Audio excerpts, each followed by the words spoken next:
আসসালামু আলাইকুম। আমার ভিডিও ক্লাসে তোমাদের স্বাগত জানাচ্ছি। আমি আবুল কালাম, সহকারী অধ্যাপক ও বিভাগীয় প্রধান, কম্পিউটার সায়েন্স অ্যান্ড ইঞ্জিনিয়ারিং বিভাগ, কক্সবাজার সিটি কলেজ। আজকে আমি তোমাদের একাদশ দ্বাদশ শ্রেণীর তৃতীয় অধ্যায়ের সংখ্যা পদ্ধতির বিভিন্ন রূপান্তর নিয়ে আলোচনা করব। এই ক্লাসটি জেনারেল শিক্ষা বোর্ড ছাড়াও আলিম শ্রেণী, মাদ্রাসা শিক্ষা বোর্ড, বিএম শাখা, কারিগরি শিক্ষা বোর্ড এবং বিভিন্ন অনার্স বিষয়ে যেমন accounting, management, economics, biochemistry, molecular science হবে। তাহলে আসুন আজকের ক্লাস শুরু করা যাক। এর আগে আমরা দেখি একটা সংখ্যা বিভিন্ন রূপ নিয়ে আলোচনা করি, যেমন 125.25। এটা একটা দশমিক সংখ্যা। 125কে বলা হয় পূর্ণ সংখ্যা বা ইন্টিজার। আর এই দশমিক বিন্দুকে বলা হয় রেডিক্স পয়েন্ট বা দশমিক বিন্দু।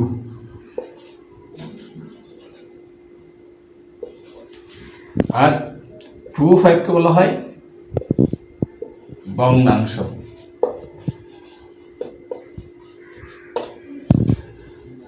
বা ফ্র্যাকশন। এতে 12টি রূপান্তর আছে। এখানে যদি তোমরা 60টি রূপান্তর শিখতে পারো তাহলে 12টি রূপান্তর শিখতে পারবে। তাহলে আসুন আমরা রূপান্তর কিভাবে শিখি। প্রথম প্রশ্ন 1,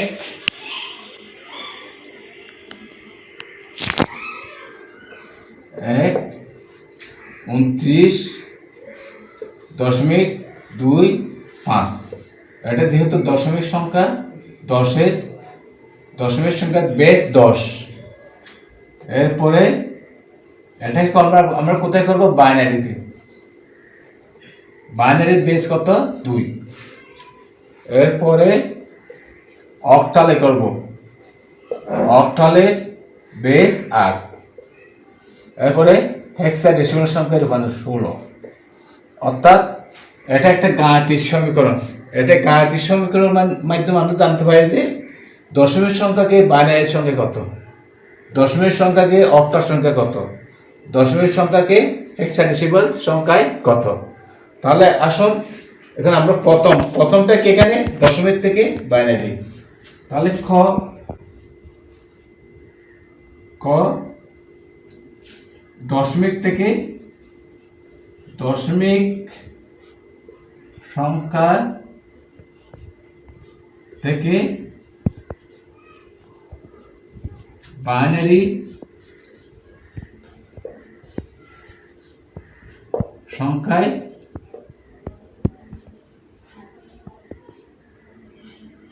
সংখ্যায় রূপান্তর।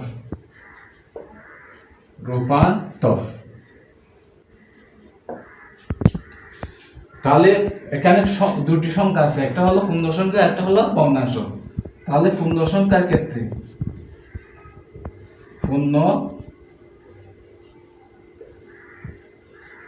সংখ্যার ক্ষেত্রে 29। তাহলে এটাকে ভাগ প্রক্রিয়ার সাহায্যে আমরা বাইনারি সংখ্যায় রূপান্তর করব। যেমন এখানে ভাগ প্রক্রিয়া বাইনারি বেস 2। তাহলে বেজের গুরুত্ব বেশি এখানে। তাহলে বেজ 2 দিয়ে আমাদের ভাগ করতে হবে। 2 কে 2, 4 দুগুণে 8, অর্থাৎ 14 দুগুণে 28। এখন 14 থেকে 29 থেকে 28 গেলে কত থাকে? ভাগশেষ 1।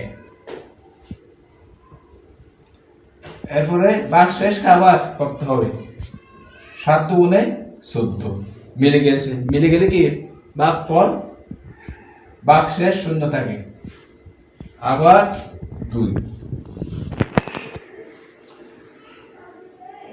3 দুগুণে 6, 3 দুগুণে 6, 7 থেকে 6 গেলে থাকে 1। আবার 2, 2 কে 2, তাহলে ভাগশেষ কত? 1। আবার এই 1 কে করতে হবে, এখানে শূন্য আসা পর্যন্ত করতে হবে 2, এই যে 2 1 যেহেতু ছোট, দেখো এখানে ছোট, 1 কে 2 দিয়ে ভাগ করবে, তাহলে ভাগ করলে কি হয়, এই 1 2 এ 0 0, তাহলে আর কি থাকে 1 থেকে 0 গেলে 1, তাহলে এখানে ভাগফল কত, এই যে ভাগফল 0, তাহলে ভাগ শেষ কত 1, এই যে ভাগ শেষ 1, তাহলে আমরা উত্তরটা লিখবে কিভাবে, নিচ থেকে উপরে ভাগ শেষ গুলো নেব, এটাকে বলা হয় MSB, মোস্ট significant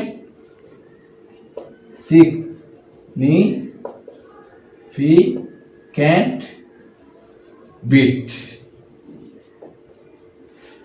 আর এটাকে বলা হয় LSB, least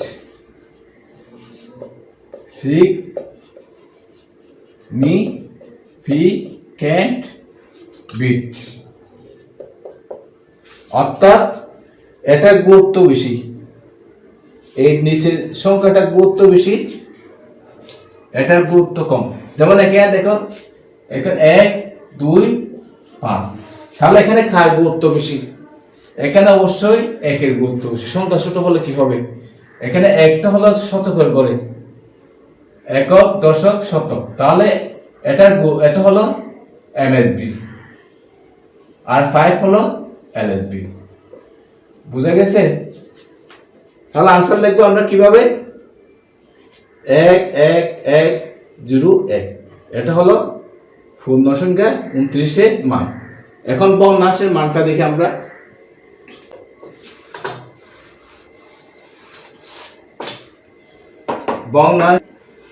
ভগ্নাংশের ক্ষেত্রে, তাহলে এখানে ভগ্নাংশ লিখবে, তোমরা এভাবে লিখবে, একটু শার্ট করবে, ভগ্নাংশ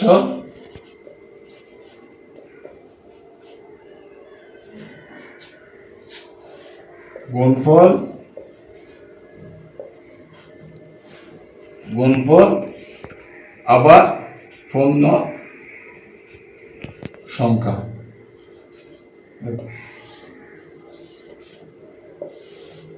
তাহলে ভগ্নাংশ কি, ভগ্নাংশ হলো 0.5, তাহলে গুণফলটা কি, আমরা গুণ, এই যে বাইনারি বেস 2, তাহলে 2 দিয়ে আমরা গুণ করব, তাহলে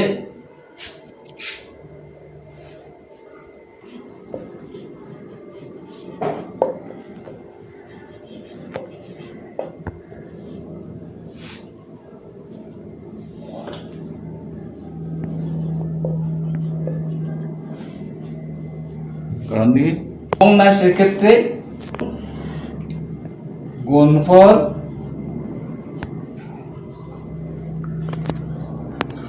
পূর্ণ রাশি, এরকম সব করবে তোমরা। তা দেখো, গুণ বলতে এখানে 0.25 গুণ 2, এখানে 2 দিয়ে গুণ করি কেন,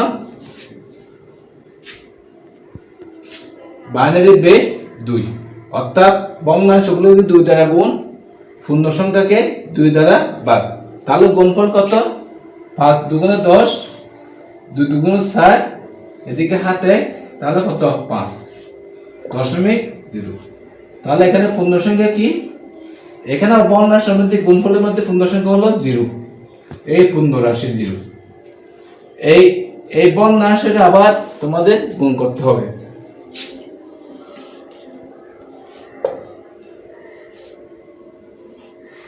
আবার কি দিয়ে গুণ করব, 2.52, তাহলে কত গুণফল, 5 দুগুণে 10, অর্থাৎ 0, 5 দুগুণে 10 0, 2 0 0, হাতে 1, তাহলে এখানে ভগ্নাংশে 1। তাহলে এখানে ভগ্নাংশে 0, দেখো ভগ্নাংশে 0 আসলে আর করার প্রয়োজন নেই, ভগ্নাংশে 0 আসলে আর করার প্রয়োজন নেই। তাহলে আনসারটা আমরা কি, তাহলে আনসারটা দেখো কিভাবে লিখবে। আনসার লিখবে যে 52 সংখ্যা, দেখো আনসার লিখবে যে 29.225।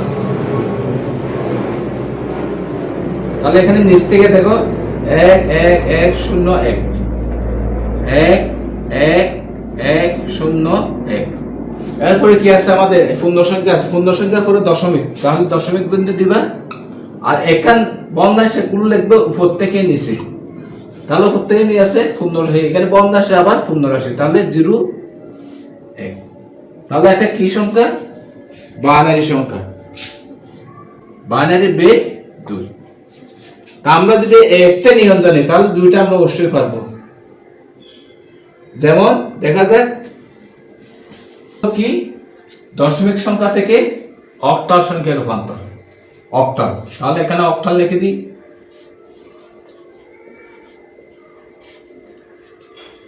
এটা খ দি অক্টাল সংখ্যায়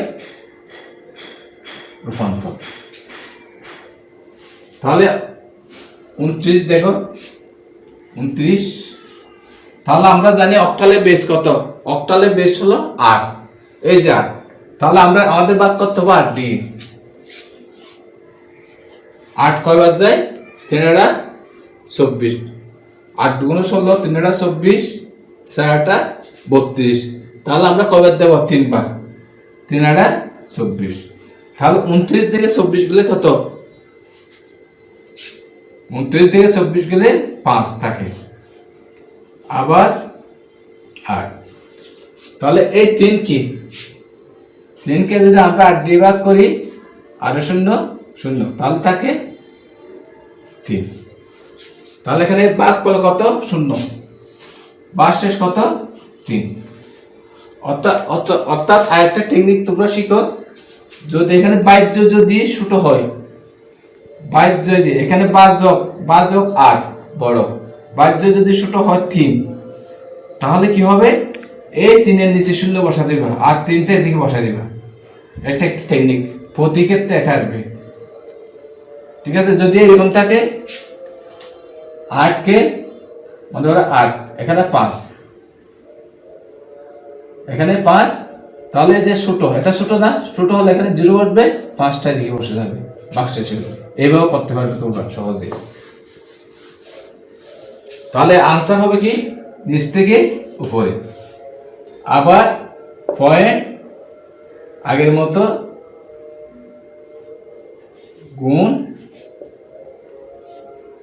গুণফল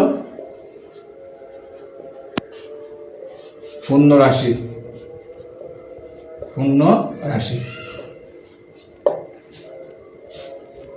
তাহলে গুণ কত, 25.8। তাহলে গুণ করি, 5 × 40, 8 × 2 = 16, 16 × 4 = 20। তাহলে দুইটার আগে একে দশমিক, দুইটার ঘরের আগে দশমিক, কয় ঘরের আগে, 2 ঘর, তাহলে 2 ঘরের আগে দশমিক দেব।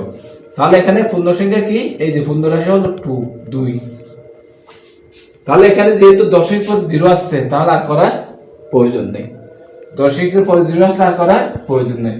সুতরাং আনসার লিখবো কি, আনসার লিখবো যে 29.25, এটা দশমিক সংখ্যা সমান, এই যে 3 5, এদিক নিচ থেকে উপরে 3 5.2, এটা কি সংখ্যা, অক্টাল সংখ্যা, সেই জন্য অক্টালের বেস 8 দিতে হবে।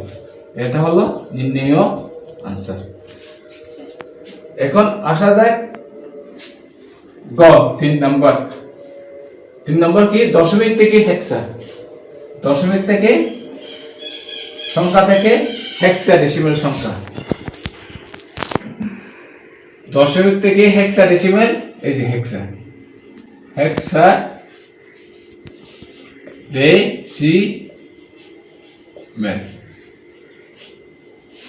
সংখ্যায় রূপান্তর। তাহলে একইভাবে আমরা হেক্সার বেশ কত 16, তাহলে 16 দিয়ে ভাগ করতে হবে। তাহলে 16 দিয়ে ভাগ করি, দেখো এখানে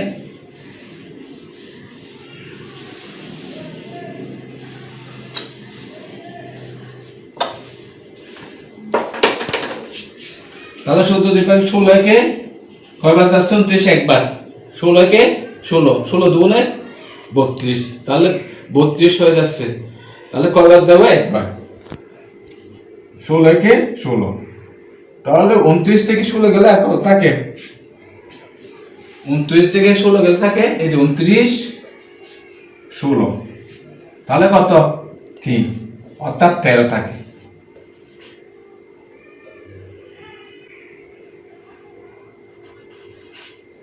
তাহলে দেখো এখানে এই সংখ্যার মধ্যে দুই রকম সংখ্যা আছে। এখন যেহেতু 16 দিয়ে ভাগ করলে ভাগফল হবে কি, ভাগফল হবে হেক্সাডেসিমেল, আর 29 থেকে যেটা পাবো সেটা হলো দশমিক।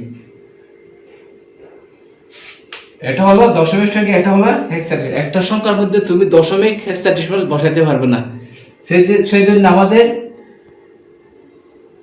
আগে এটা করে ফেলে। আমরা এখন দেখো 16, এই যে এটা ছোট সংখ্যা হলে কি বলছিলাম, এখানে শূন্য বসবে, এই 1টা এখানে বসে যাবে। তাহলে এখানে এদিক থেকে নিচ থেকে উপরে, তাহলে এখানে দেখো এখানে এক হলো হেক্সাডেসিমেল আর 13 হলো কি 29 থেকে আসছে, 13 হলো দশমিক সংখ্যা। তাহলে দশমিক 13 সমান কি, তাহলে আমাদের একটা দশমিক দশমিক হেক্সাডেসিমেল সংখ্যা হয়ে লিখলাম দশমিকের 10 হেক্সাডেসিমেলে এ, দশমিকের 11 হেক্সাডেসিমেলে বি, দশমিকে 12 হেক্সাডেসিমেলে সি, দশমিকে 13 হেক্সাডেসিমেলে ই,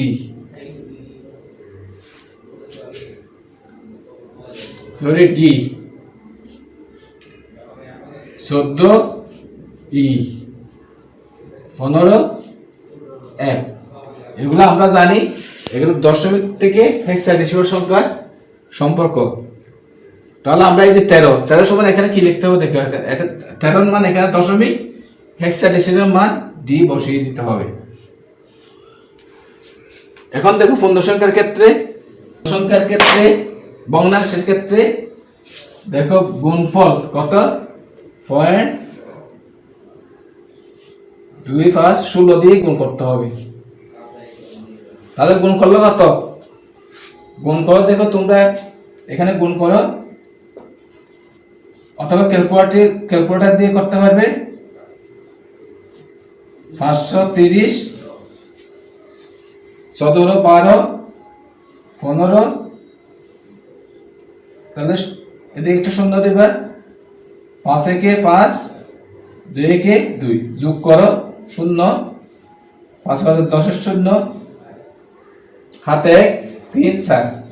তাহলে এখানে কয়টার আগে দশমিক হবে, 2টার আগে দশমিক হবে, 2টার আগে দশমিক দিলাম। তাহলে এখানে কি পূর্ণ সংখ্যা কত 4, তাহলে এখানে 4 2 2, তাহলে পূর্ণ সংখ্যা কি 4।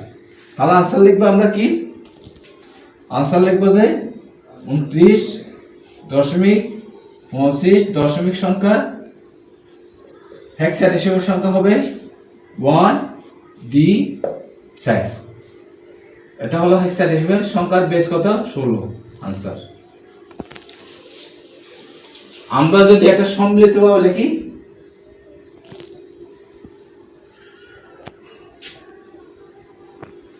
তাহলে আজকে আমরা কি শিখলাম,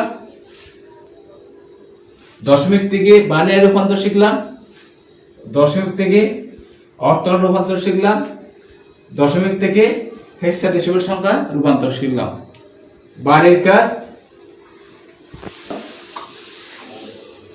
বাড়ির কাজ হলো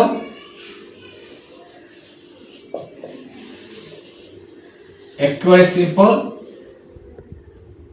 এখানে আমরা 31 দিলাম, আমি 31.75,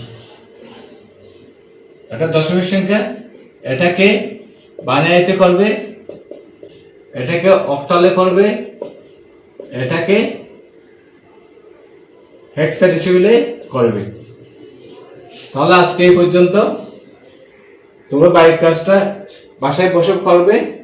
আগামী ক্লাসে আমরা বিপরীত প্রক্রিয়া, যেমন বাইনারি থেকে দশমিক, অক্টাল থেকে দশমিক, হেক্সা থেকে দশমিক সংখ্যা রূপান্তর শিখব।